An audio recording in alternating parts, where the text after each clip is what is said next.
Hello and welcome to another episode of That's Absurd, Please Elaborate. In this show, we science things.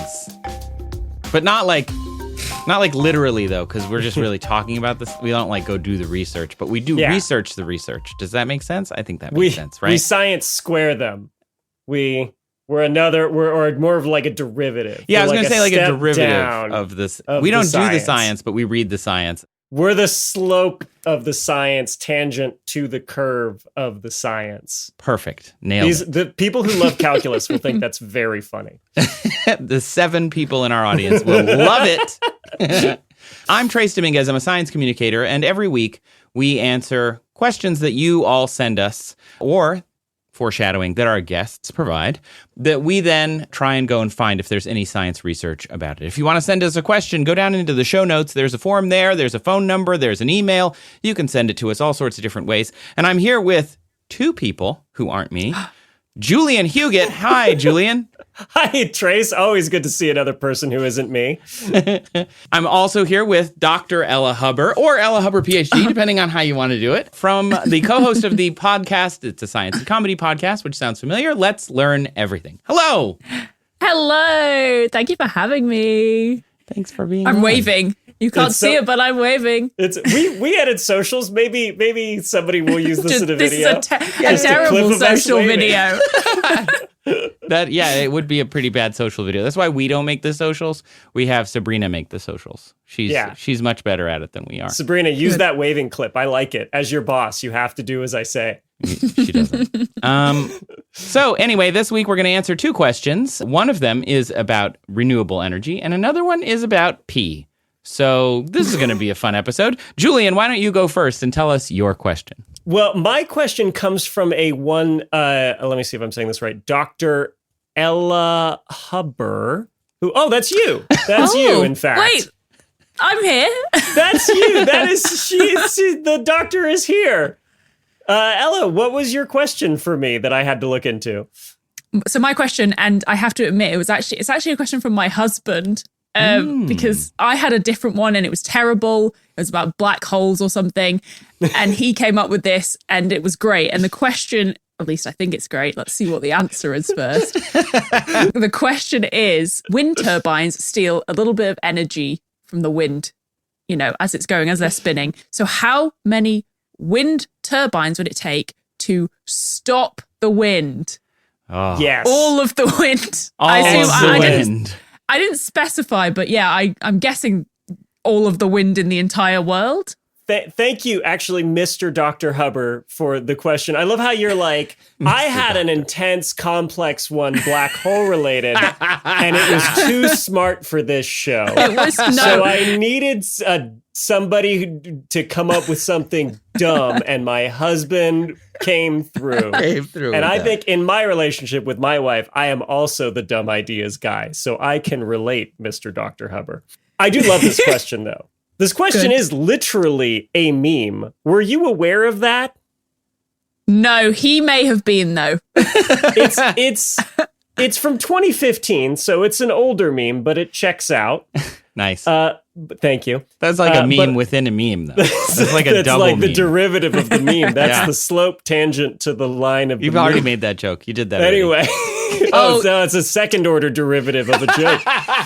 Okay. You sent an Imgur link, or Imgur, whatever you want to call it. Yeah. We're not allowed to access that website in the UK anymore. You can't? No. Oh my gosh.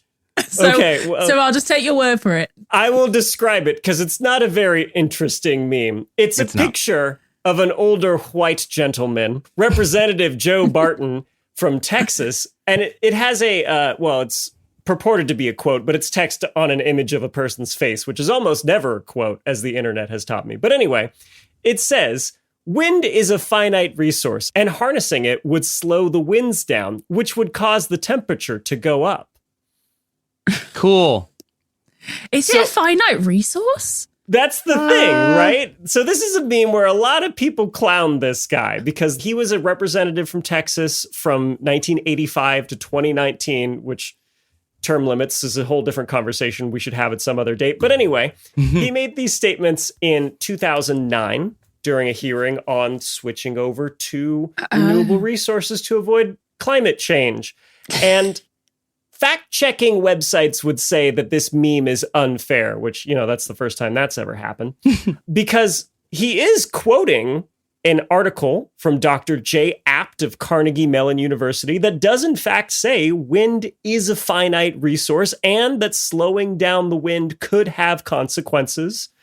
The article also says that the mixing of air caused by wind turbines may cause temperatures near the surface to rise. And depending on the scale, if we're meeting 10% of global energy demands by the year 2100, when we are going to need a lot more energy, we presume, maybe it would raise the temperature in places as much as 1 degree centigrade.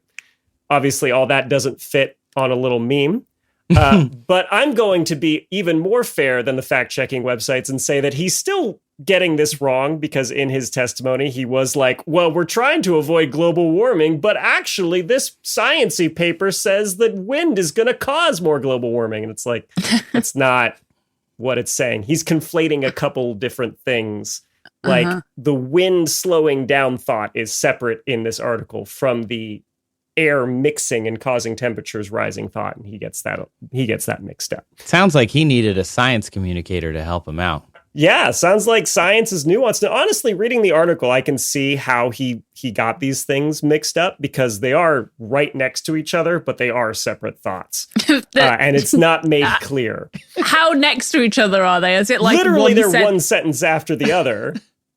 But in the abstract or in the paper? Literally in the paper. It's an article just published on like fallacies of renewable power that, a lot of people think it's going to be this big rosy picture, and maybe we should temper some of those expectations a little bit, which of course then people who are proponents of fossil fuels, like Representative Barton was throughout his whole career, take it and go, it's totally pointless to switch to renewables. We might as well just keep burning coal.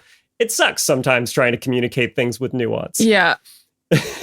Anyway, he says also in this testimony, like, oh, well, wind is God's way of moving heat around. And that's not right. Because wind is not... You can't prove that. I can't prove that. Because he's approaching it, though, as like wind is like blowing on an area to cool it down. Like it's a hot pocket, that you've microwaved for too long and you need to... And so that's why wind happens. That's not why wind happens. Does anybody know why wind happens? Oh, that is such a good question. I feel like I should know the answer to that. I'm going to throw out a one-word thing, and it's going to be like, you can't do one word to explain why the wind happens. I didn't put this restriction on you. I didn't limit you to why one did word. you ask me to do that? Yeah, Julian, jeez. I'm going to do one word. That's not fair. These restrictions are... I was going to say currents, but actually I feel like currents and the wind actually are like, they move both for the same reason. Is it the planet moving? Okay. Fluid. It's really the sun and the planet moving has a part to do with it. But really, I mean, the whole reason ultimately is the sun warming places up unevenly, right? Some places absorb more heat, the air above it gets warmer, and that hot air rises, right? It spreads out, it becomes less dense, it moves up. And so nearby air that is cooler rushes in to fill this space that's left behind, right? This open area that the warm air is vacating. When you get weather reports, is this the same thing as like when you hear high pressure and low pressure? High pressure and low pressure. Yeah, these are related. This is exactly why you get these fronts moving around, because you have like a high pressure area or like a low pressure area moving under a high pressure area, that sort of thing. It's exactly why it causes this. And pilots will tell you, airplane pilots, especially small airplanes. Got to bring it back to airplanes. Of course I do. I was going to skate by that, but it's relevant. When they fly at night, some pilots prefer flying at night because the air is a lot calmer. You don't have that updraft and you don't have the wind moving in, so it's not as bumpy and it's not as windy. So yeah, it's really solar energy being turned into wind energy, which then we're ultimately harvesting and turning into electrical energy. Wow. That makes me think that I feel like I just figured out a bunch of the answer now, which in a good way. Okay. Yeah. Maybe me too, but then I'm going to pose a different question as well. If we have enough solar panels, can we stop the wind? I did not research that. That is unfair. You can't do that to me. Okay. So Well, you told her she could only use one word. I did. So, That was so cruel. we're all changing the rules here. Okay. So putting a wind turbine down, or a bunch of them in a big wind farm, it's not going to stop warm air from rising. It's not going to stop that vacancy from forming and other air from rushing in to fill its place. It's not going to stop wind from happening. But does it slow the wind that's moving in? It seems like it would. I mean, your husband's got a point, right? Like, we're taking energy out of this wind. It's kinetic energy from the moving air particles. We are harvesting it. We're turning some of that into electricity. So therefore, the wind must be slowing down, right? We must be reducing the amount of kinetic energy in the air. It's just conservation of energy. So let's go back to this paper, right? It talks about how wind is a finite resource. How finite are we talking, right? I mean, 2. It's two winds. Wind, please. I found a 2025 University of Michigan wind energy fact sheet that's got a bunch of useful numbers, and it estimates that if we used all of the global onshore and offshore wind energy to its full potential, we put as many wind turbines all over the place to get all the wind energy we could, we would be able to generate 872,000 terawatt hours of electricity annually, which is over 30 times what we used in 2023. What, the whole planet? The whole planet. Wow. The global consumption. We would have over 30 times the whole planet's global consumption if we went absolutely bananas putting wind turbines all over the place. For just the US alone, we could get 43,000 terawatt hours per year, which would exceed how much the US uses by over 4,000 terawatt hours. So it's finite in the sense that, yes, eventually you run out of places to put them and maybe good, suitable places to put them. But it's not finite in the sense that, like, oh, well, we're still going to need to fill this gap somewhere else with more electricity until, AI data centers make everything need insane amounts of electricity, in like 5 years. That's a joke. I don't actually know how long it's going to take, but 2. 2. It's 2. Yeah, it's 2. Okay. So we could keep putting up new wind turbines all the time. We'd be okay. We wouldn't, use up all the wind to the point that we can't generate more electricity. But I did find research saying that we do need to be mindful about where we put them. There was a 2021 paper published in Nature Scientific Reports, and they simulated the effects of wind farms in the North Sea. And they used planned wind farms that hadn't been built yet. And they simulated how the air moves throughout the course of many, many years, like over a decade. And they found that the wind farms could create a braking effect on the wind that could extend as far as 40 kilometers downwind. And in stable conditions, like in March and April, it could extend as far as 100 kilometers. So that slowed down wind actually would reduce the power output of neighboring wind farms by as much as a quarter. If we are not mindful of that. So yes, air is slowing down. Yes, we need to be mindful of where we put them to get the most out of this investment of putting up these big, huge towers and turbines. But if we went absolutely hog wild, could we completely stop the wind, right? That is ultimately your husband's question. Mm-hmm. No. Oh, I know. That was great. Thank you. But it's because we have to think a little more carefully about exactly what that would mean if wind would come to a stop, right? It's flowing along. It comes to a turbine. The turbine spins and it takes all the kinetic energy out of the wind particle. So just on the other side of this turbine, you have completely still air. Well, then how does more wind keep coming in, right? It's not possible. So because there's already wind there. Wait, because you're saying it's like circular. Wait, no, I don't get it. So I'm saying you basically would be building a wall of air particles, right? Okay. And new wind coming through would not be able to push through the turbine because there would just be completely static air on the other side of it, right? The air on the other side has to keep moving. Which means it's still wind. Right. It might go from like 5 wind to 2 wind, but it's still wind. Right. So okay, maybe you can't answer this, but if you stacked a load of wind turbines in a row and the air was slowly slowing down through the wind turbine, would it eventually stop? Or like where? Because it can't just slow down forever, or can it? Right. Okay. So there was a German physicist in 1919 named Albert Betz. And he's the one who did calculations on the maximum efficiency of a wind turbine. And he realized that the particles just completely stopping after a turbine didn't make sense. And so he came up with another framework of thinking about it. And it's kind of the inverse of how we normally think of like Bernoulli's principle, right? To bring it back to airplanes, when we talk about air moving over a wing, right? The air stream gets squeezed down. And because it's squeezed, the pressure drops and the speed increases over a airplane's wing. And that's because of this logical fact that the same amount of air particles before it goes over the wing has to be leaving the wing, right? And it's the same with a wind turbine. The same number of air particles in the wind stream tube before the turbine have to be on the other side of the turbine.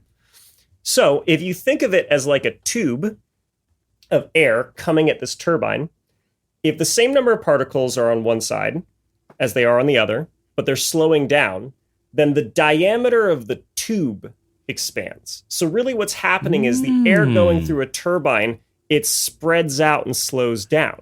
Oh. So even if you put another wind turbine that's the same diameter right behind it, you are not getting all of the slowed down wind on the other side of it. Okay. You'd need a proportionally larger turbine. And then after that, you'd need another proportionally larger turbine and another proportionally larger turbine. And there's a geometric limit on how efficient these turbines can be, like how much energy they can take out of this, which is what Betz realized. He calculated that the maximum efficiency of a wind turbine is about 59%. And today's wind turbines, they're surprisingly close. They're about 50% efficient. They take about 50% of the energy out of the wind that goes over them, which is pretty impressive. That is pretty impressive. But that means every time, if we kept that efficiency and kept having proportionally larger and larger wind turbines, every time the wind passed it, you would reduce the energy by half, right? So you'd slow the air down proportionally. And that's based on velocity squared. So you'd really slow it down by like 1/4, and then 1/4, and then 1/4. And you'd approach zero as your wind turbine, your nth wind turbine got infinitely large, right? Right. So like from a practical, realistic standpoint, it is impossible. In math calculus land, where we can go to infinity and have an infinitely large wind turbine, yes, as you approach... But it would just get... Surely it would just get infinitely small. Yes. It would never quite reach zero. It would just exactly. get... You cannot completely stop it. If you were to try and re-inject some real-world practicality, there is a minimum amount of wind you need to actually still spin these turbines and overcome the momentum, right? Right. And so, especially as our wind turbine gets larger and larger and larger, the wind speed to overcome the momentum, it would need more. So you would hit a point, realistically, if you were insane enough to try this in the real world, you would hit a point where you have a big enough wind turbine to meet the diameter of the bigger stream tube, but the wind is not moving fast enough to actually get it to spin.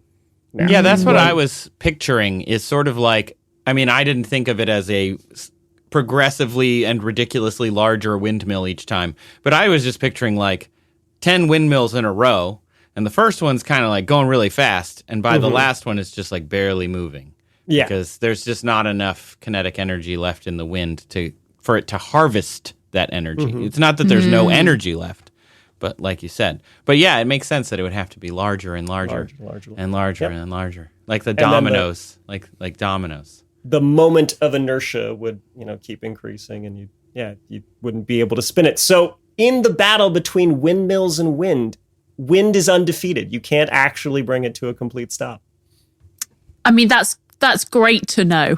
You know, I can sleep easy tonight, or my husband can, whatever. I was picturing kind of like a river. I thought before you mentioned the like stream tube. Most of the ways we harvest energy in general are turning a turbine in some way or another, whether it's generating heat to turn a turbine or having the wind do it. All of the burning of everything, even nuclear energy, it's all just making something to turn a turbine. And so like I was thinking of dams. You know, you put a dam, you have a river with a very specific flow rate and a drop and all of this. You put a dam on it, and then let's say there's still drop. You could put another dam on it, and there's still drop. You could put another dam on it. But eventually, the water's just kind of like trickling out of there. You know, it's still moving because it's got to go somewhere.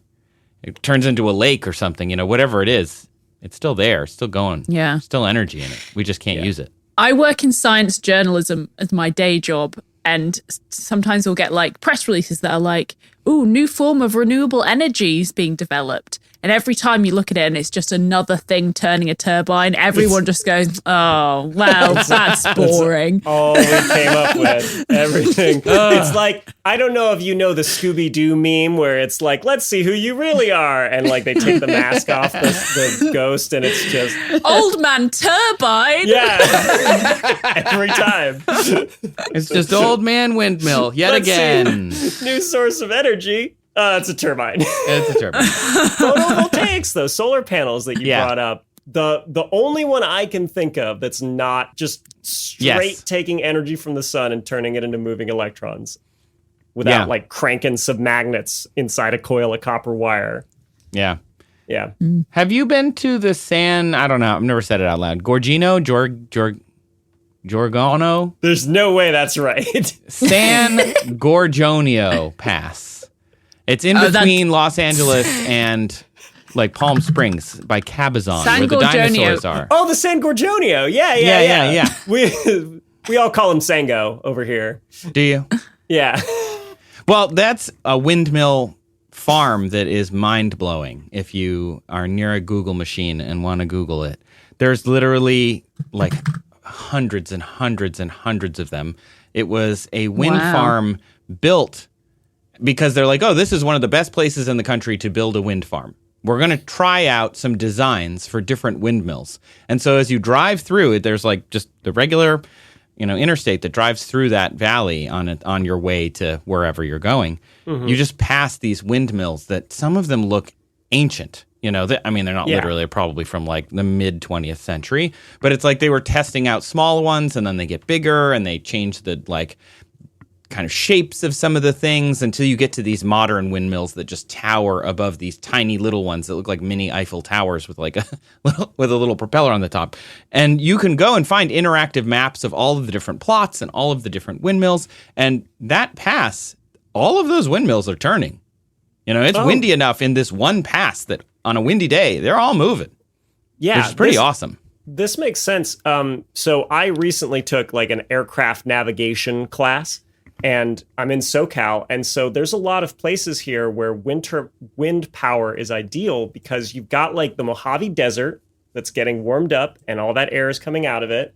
And then you've got air from outside of it coming in, rushing in, but it has to go in between mountain passes. And so because of that same Bernoulli principle where it's getting squeezed, the airstreams are getting squeezed down, the velocity of the wind shoots up. And so, you can put tons and tons of wind turbines in there and get a lot of power out of them. It's like perfect situation for it. Yeah, it's pretty incredible. Every time I go through there, I'm just like, wow, so cool. So much. They are hypnotizing. They are. I think I would find that very, very cool. You think in the UK, it's such a windy place. You think we'd have more wind turbines, but they're relatively sparse here. We're not utilizing our full potential, I don't think. You're doing a lot of offshore, though, right? I mean, there was that study about. Oh, we do. North Yes, Sea you're right. Offshore wind, then, we are doing that. Scotland, too. And offshore wind is more efficient. The winds can get higher. The towers will be taller. I did research on this that I wasn't planning on using, but they use like direct drive. So there's not like a gearbox in there, which tends to break. They just like drive the generator directly with these really big high torque blades. Cool. And the downside is like, because they're offshore, they're more difficult to maintain, obviously. But yeah, between land and offshore, you get more power out of offshore wind farms. And the UK, from what I know, is making use of that to the chagrin of some American presidents. Yeah. Where it's ruining the view from the golf course. Oh, yes, of course. Yeah. I mean, I think at least 1 to 2 months out of the year are completely renewably powered in the UK now. Wow. So that is getting... What's it like? It's getting better. Yeah. Do you just sit? I would just flip a light switch off, on and off and be like, guilt-free, baby. That's great. That's very American Jealous of you. Americans, right? Like, Ella, do you have a favorite way to generate electricity? Wow, what a question. what? If you had to pick a favorite, which one would it be? Controversially, nuclear power. Hey, you're amongst It's friends. controversial in the UK here, and now small modular nuclear reactors as well, which have just gotten approval here as well. So they'll really? be starting Cool. in the next... I mean, they say they're starting now, but probably won't be 10 years before they're online. I'm a big fan of nuclear power, and obviously it gets such a bad rap. I mean, the thing that a lot of people in the UK don't know is that we actually get a very large amount of our energy from nuclear power from France. Yeah. We just import it. So we're using it anyway. We might as well make it our own. But I guess people don't want it on their doorstep. I'll have it. Some people are going to be paid, I think, to have which are being developed now, the smallest kind of modular nuclear reactors, like in their gardens or like their acreage if they have some space to do it, which would be super cool as well. Anyway, yeah, nuclear power. Yeah, I'm also very pro nuclear power. I think my favorite, because it's just weird and cool, is like geothermal. I think it's just really interesting to be like, we'll just use the earth. It's warm. We got it. It's really temperature differentials and stuff, but it's very cool. I think that's neat. But nuclear is definitely. I mean, I like solar power as well because even in a country like this, which is very overcast, it's still quite efficient, surprisingly. So that's great. But although I'm seeing like these pictures now, I think out of China, they're doing these massive solar farms in the sea, which is getting loads of energy, but preventing light from getting into the sea and is going to cause havoc ecosystem-wise. So there's a limit there about it space-wise. Yeah. There is no such thing as a free lunch. It's such a bummer. Do you like having electricity? Well, it's going to cost you in some way, shape, or form. Ella, I don't know if you know this, but I used to work at a historic site. And I played the fife and I fired the cannon. Is that relevant to wind power discussion? It is and isn't. Did you put a little turbine on the end of the fife so you could harvest the flute energy? No, but I should have. As a science demo during this. The power went out on the island, actually. It was on an island. And the power went out for like weeks, like 2 weeks or something. They didn't have power because their under lake cable had been messed up somehow. And so they ended up building backups and whatnot. But there were plenty of times when we worked at this historic site that we're like out there doing our thing. And the power, would go out pretty regularly on this island. And we didn't even know that there was no electricity for like hours because we're just like living in the 1880s, basically like, just going to go down to the campfire and get myself a lunch and blah, blah, blah. Like, no, but none of us knew, which was a unique experience. But to Julian's point, it's like very unlikely that most people would be like, oh, there's no electricity? I didn't even realize, just how much of our life has become powered by electricity in the last century is amazing. Yeah, we're hopelessly dependent on a system a lot of us don't understand. Hopefully nothing bad happens to it. Yeah, hopefully. Well, let's take a quick break and we'll come back and we'll talk about pee. Hell yeah. What is that? Yeah, it's a World Cup holder. Like the soccer tournament World Cup? Holder. For the world. Fits every car, holds every cup. It has a Carvana logo? Carvana made it. They buy and sell cars, so they made a car cup holder. So, got any good cups lately? I used to, just couldn't figure out where in the world to put them. The World Cup holder, brought to you by Carvana, proud sponsors of the World Cup holder. Sign up today to win yours at cup-holder2026.com. Not authorized or endorsed by FIFA. Not a real product. For parity and fair use purposes only. Welcome back to That's Absurd, Please Elaborate. I hope you enjoyed thinking about your favorite type of energy during the break, which I'm going to just do that thing where you guess, and it's probably solar. I don't know why. I think you were thinking about solar. If you were, send us an email. In the meantime, let's talk to Ella about pee. Ella, my favorite thing. I was thinking about solar. That's end of That's email. the email. Okay. That's the whole email I want to get. So, Ella, as you already know, but I'll read it for you, your question comes from Julia, who asks, what if humans only peed once a year? Great question. Great question. There are several steps we need to go through in order to kind of answer this question. And the first one is Number one. figuring out what happens normally when we pee. We need to understand what happens normally when we pee in order to understand what would happen if we weren't peeing. Do you guys know why we urinate? Because it's funny. It's hilarious. Yeah, Other than that, We don't do it to scent things like my cat would do. We've talked about this before. It has to do with you got too much nitrogen. Got to get rid of that nitrogen. that's a key point here. Yeah, it's a problem. So it's the end result of removing waste products from the blood and keeping substances like nitrogen, but also potassium, sodium, water in balance. That's easy enough, but I do want to do a kind of quick high school biology tour of the key parts of this process, which will make some things later clearer. Yeah. So step one, you eat food rich in like protein, meat, fish, eggs, dairy, legumes, etc. And the protein gets broken down into excess amino acids and then into something and excess amino acids. Sorry. The protein gets broken down into stuff, but it includes excess amino acids that go to the liver where they are processed by something called deamination. And this is where a nitrogen-containing amino group is removed from the amino acid and converted into a keto acid, which can then be converted to glucose or fat and into ammonia. Very, very toxic ammonia. So then ammonia is immediately converted in the liver to urea.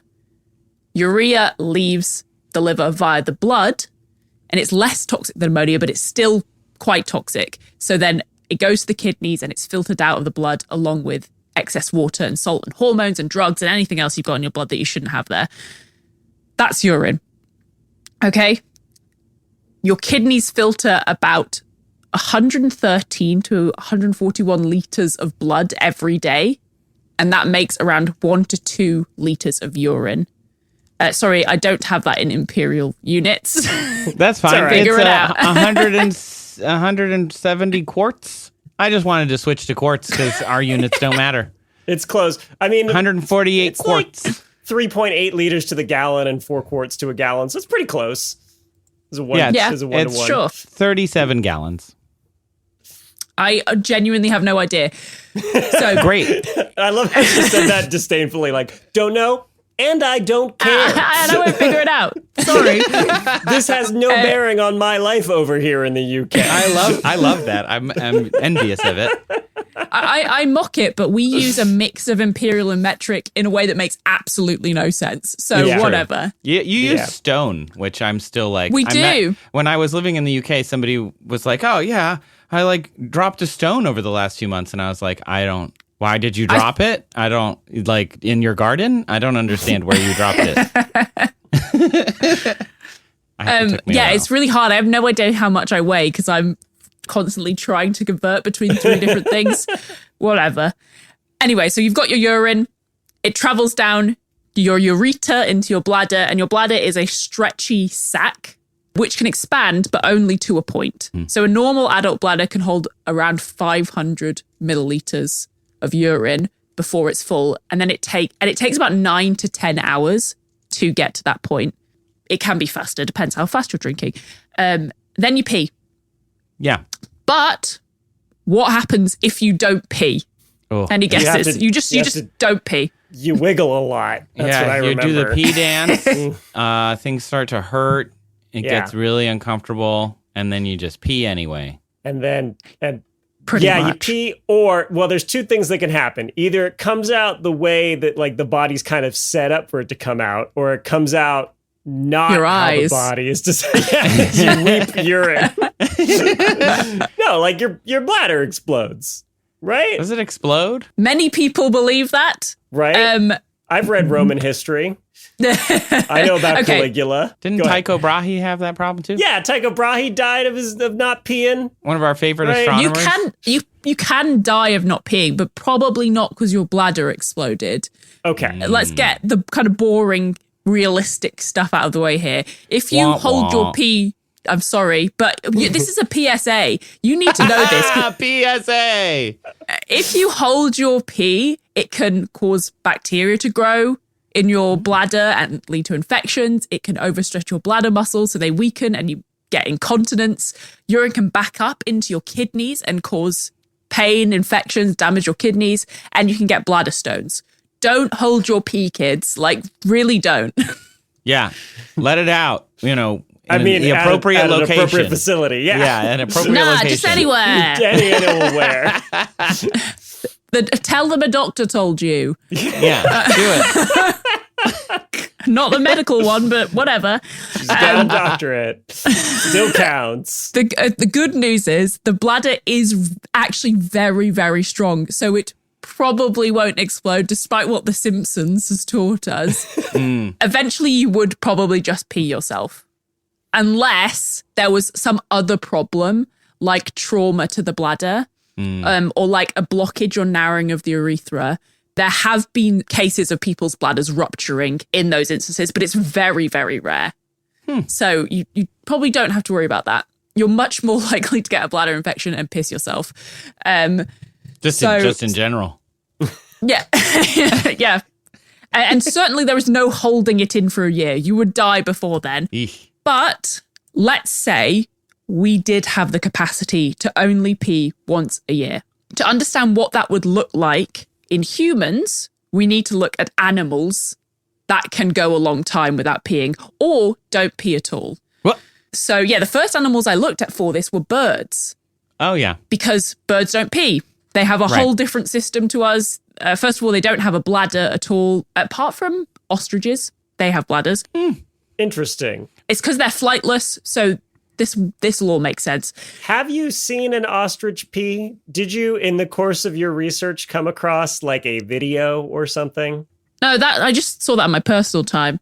Have you seen it though? No, I haven't. I don't know if they... It's freaky. There's like a tentacle that comes out when they pushed waste out. Yeah. They do actually urinate then, or is it... I don't know. It's just a big mess of waste. I went to an ostrich farm with my wife, and like the person behind the counter was like, okay, here's your food. Or here's the little handles for the food. Food's over there. And just when they pee, try not to freak out. And I was like, what? And like... That's but great. Yeah, there's like this otherworldly, like alien tentacle that comes out. Alex Danis was at an ostrich farm recently, and I was like, "What's up with them peeing?" And she was like, "It was weird." Like, that's great. Okay, I'm Googling it. Ostriches, like other birds, do have cloacas, right? They so instead of like having a urethra and an anus and genitals, they just have this all-in-one multi-purpose machine called a cloaca. It's so efficient. I've seen it described as one hole to unite them all. Yeah, definitely. You know, they're using it for sex, they're egg laying. They get rid of liquid poop out of their cloaca, which gets rid of the stuff that we get rid of in urine. So they technically don't urinate. I guess ostriches kind of more so because they'll have more water coming out, but it's also still their poop. And they don't convert... Birds don't convert protein into urea, but into uric acid, which is a lot less toxic. So it requires less water to dilute it, hence having no bladder. And this is really important for birds because they need to be light to fly. So they don't want all the extra water weight. Doesn't apply to ostriches because they don't need to fly. So I have included a picture in the chat of an ostrich eliminating waste. I looked at a couple and I didn't like it. Ah! It's like there's a little elf foot coming out of there. Yeah, what's up with that? David, the gnome's in there. He's trying like a baby arm reaching out. God. Like, well, there you go. now you know. Wow. And it's a lot of liquid, and that's because they have bladders. So there you go. There you go.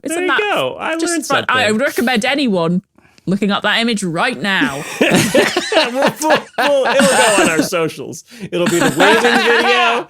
and then bam, Yeah. ostrich pee when you least Ostrich pee. expect it. Ostrich bladder not is pee, a good ostrich band name. Waste. So, okay, those are birds. We could try out a bird-like system where we convert to uric acid instead of into urea and just stop peeing altogether. But the problem is that no bladder also means there's nowhere to store the waste. Right. So they are pooping constantly.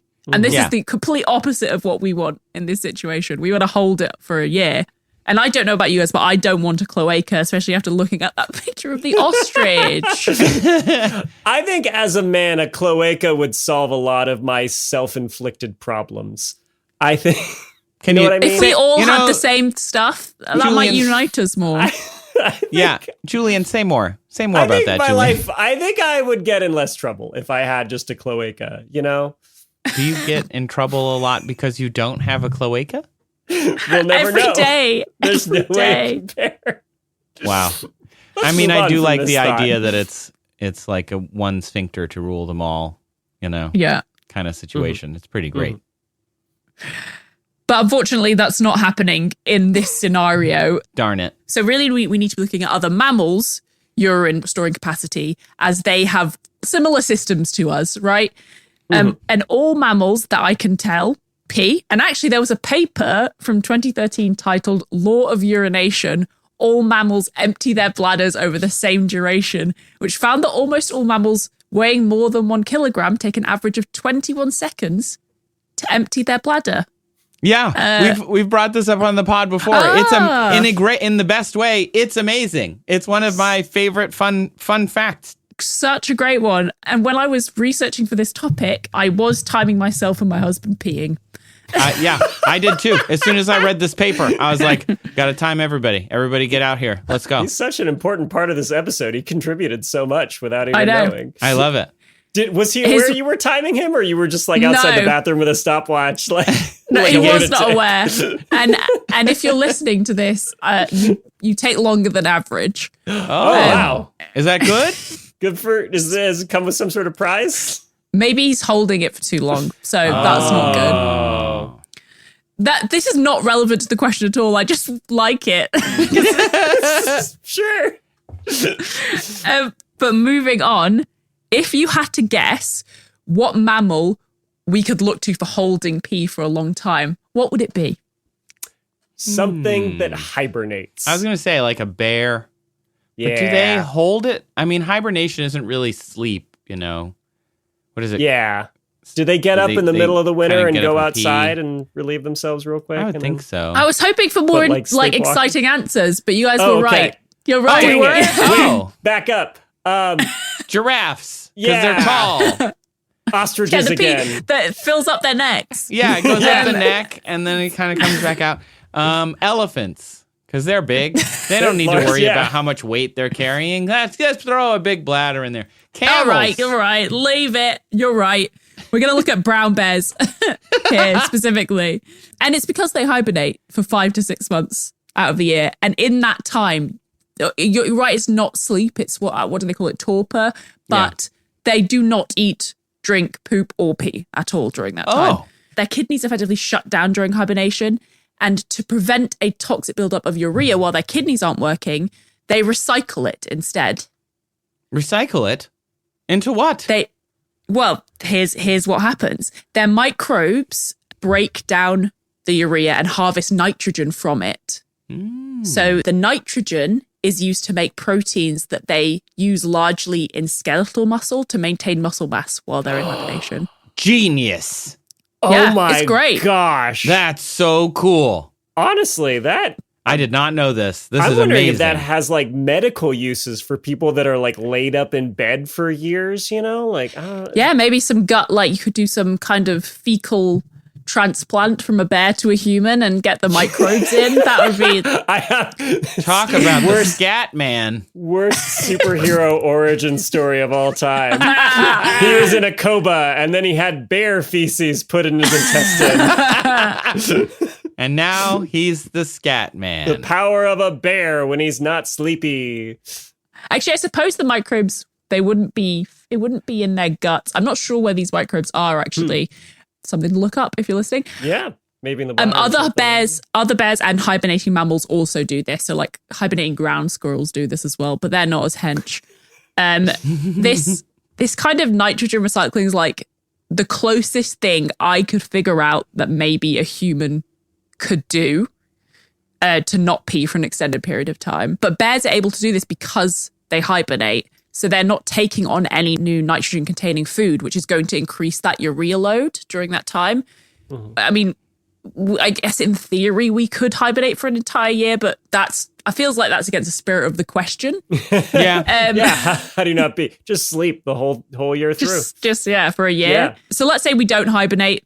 What would have to change then in our lives to allow this to work? Now, most of the nitrogen in our diet comes from protein, like I said at the start. So animal products, mostly meat, fish, eggs, dairy, and then some plant-based foods, legumes, nuts, and grains. For a start, we would just have to eat less of these things to reduce our nitrogen intake. So this might be like a world of almost vegans. Whoa. Although I imagine it like we'd have like one huge juicy steak a year before the big P day, you know? Oh, that would be great. Before P day. Are you in the UK familiar with Fat Bear Week? Yes. I love Fat Bear Week. Yeah, it'd be like that for us. We just have, eat one big meal and get real loaded up. And then, okay. Sorry. One big, very protein, nitrogenous meal. And the thing about this is there are an estimated 1.6 billion cows in the world right now, and we just wouldn't need these anymore. So the environment would probably hugely benefit from this arrangement because we wouldn't be doing intensive agriculture anymore, no clearing rainforest for land, lower production of greenhouse gases from the digestive processes of cows, less methane and nitrous oxide from emissions from manure from the cows as well. A net positive if we peed less, perhaps. We'd all have something to talk about because if you're vegan, that's like definitely something that people talk about. Oh, I thought you were going to compare like, hey, it'd be like your birthday, like your 1P day. Yeah. It would be like a big landmark day. Oh, see, I thought it was more like, a day a year. Everybody had the same day. No, I think it'd be like a birthday. Everyone would have a different day. So you'd be like, oh, my P day is tomorrow. We should do something fun, right? Like let's go out for a meal before my P day. Would you have to take the whole day off work because you would just be peeing the whole time? Like, I don't think it would take you just 21 seconds, right? It'd just be like one long day dedicated. Well, no, it would still only be 500 milliliters, I think. Oh, yeah, right. You just be very efficient. Yeah. But maybe you take the day off. Like, some workplaces give you your birthday off. So they might give you your P day off. P day and your P day. Wait, if everybody's peeing only once a year, think of the urban design changes that we would have. No bathrooms at the mall. I mean, maybe there would be one, but it would be like rarely There'd be used because it one would just for an be emergency, just in case today was your P day and you forgot. And you forgot. Yeah. That's a good point. Or there'd be like a central one that you go to on your P day, and your friends wait outside clapping. And then so there'd be like the P church. Yeah, this is now becoming like quite culty. In this, this is just a normal everyday thing every year thing that's happening. Everyone lives like this in this world. So it's just, it's like a birthday. Some people care. Some people make a big deal out of it. Yeah. Some people are like, whatever, I hate my P day. Yeah. Some people take the piss and they're like, it's my P month, and they make you do stuff every weekend, even though it's just one day. Man, yeah, jeez. The whole month? Come on. Ridiculous. So I should say another potential change with the nitrogen recycling thing is, I said nitrogen recycling that bears do is maintaining muscle mass. So I wondered, would we all be more like really buff? Would we have to go to the gym less? Nice. I guess it depends on how much protein we're consuming. Couldn't get the numbers for this because weirdly people haven't looked this up. But I was just an errant thought I had. But that's the nitrogen side of things. There is another key part of this, which is we also lose water and salts, potassium, sodium, and a whole other bunch of stuff through our urine, not just urea. Mm-hmm. So we need to get a way to get rid of that stuff as well. And I imagine that would be through our sweat. Yeah. We have 3 kinds of sweat glands humans do: eccrine, apocrine, and apoecrine.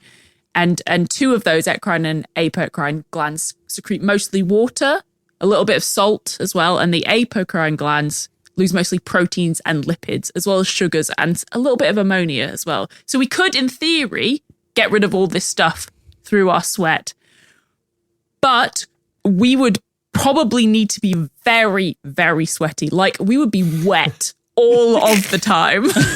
So we pee once a year, but we're always sweaty. Oh, Or, like damp. We're like constantly Like a damp. very moist society.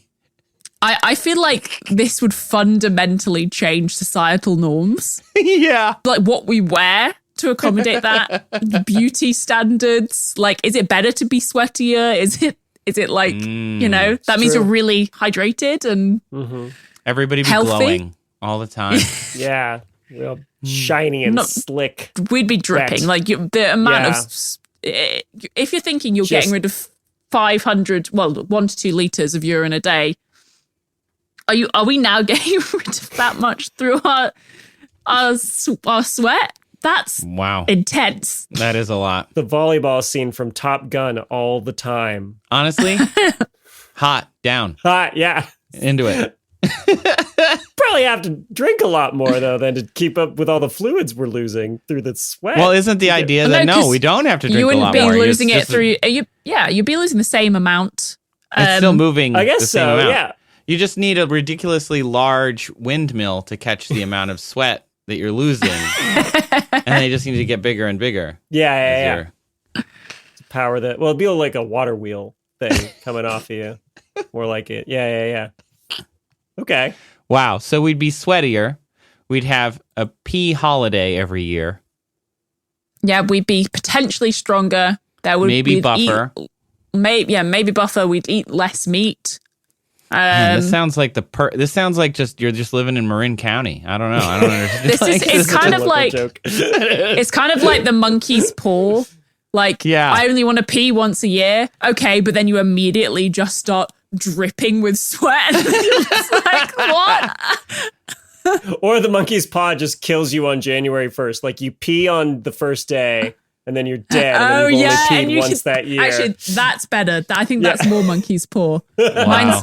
I feel like this is the second episode in the row where we've come up. We had the monkey's paw here. It's a popular theme. Have you seen Obsession? It's a very good, scary movie. Wow, everybody, that's wild. That's all I've got for you. That's amazing. I mean, here I was thinking, one time somebody asked about inflating your head. What was that one? Anyway, Julian ended up doing the math about how big your head would have to be in order to like lift you off the ground if it were inflated. And I was just thinking we'd have to make the bladder so big, but if we're peeing, a couple liters a day, you're looking at a Yeah, bladder that's not- like hundreds of liters. Which would be a lot. That would be a lot of bladder. I mean, a liter Maybe a day, there's like yeah, an 300. external bladder that we carry around, or maybe Yeah. we decant through other means into an external bladder. Anyway, I'm not a mathsy person, so I didn't go down the maths route. I went in for let's just completely change our biology. I love that. Also acceptable. Yes, definitely. I also think that based on what you told me, or what you told us earlier, that the liver is doing all of this amazing work because the liver is so cool. And then it just like dumps this toxic waste into the blood. What's going on, Yeah. liver? Liver's like a data center in there. Just like, hey, I'm going to screw all this up. I've And done then the enough. I think kidneys the are like, liver I got it. way too much credit. It's the kidneys that are really cleaning. Yeah, cleaning they're over us there up just after. quietly living behind everything, cleaning everybody up. I got this. Don't worry, liver. You keep messing everything up. I'll get it. At least the kidneys have a friend to talk to. I appreciate the whole system. I think it all works well together. Teamwork, body, good job. Thank you. Nobody's It's taking beautiful. one credit. If any of those fail, it's bad news. It's like cirrhosis, bad. Kidney failure, bad. Like I'd like all of it. I'm gonna take it all. Thank you. Wow. You say Yeah, that like greedy. a man who's worried about their organs. You okay, man? You good? They're fine. They're doing well. I don't regret my 20s at all. I'm going to say this fact because it's just popped into my head. Our other through system, the eating system, going from our mouths to our anuses and through all of that. You guys might already know this, but it's technically the outside of our body. Yeah. Are we talking like topology wise? Like if We're we talking were Topo- no, no. topology. But even in medicine, it's not necessarily considered like internal Oh, right. Because of the way we develop as like a donut. We're a worm. We're just a big bony worm. I feel like you guys would probably know that, but just in case your listeners need reminding, I really enjoy that fact. It's the outside. We're a straw with flesh bits on the with limbs, but that's basically it. Yeah, like a lumpy straw. Not very efficient straw. More complex straw, but at the I don't know. Has anyone tried to suck anything through from the one side to the other? I think there's a movie about it. Oh, I'm sure. Oh, wait. Is that Human Centipede? That was good. It's the first one I thought of. That's the first one I thought of. Well, we can't end the show on that. I think we can. What, you want to keep stitching more onto this? Is that what you're saying? No, Julian. Hey.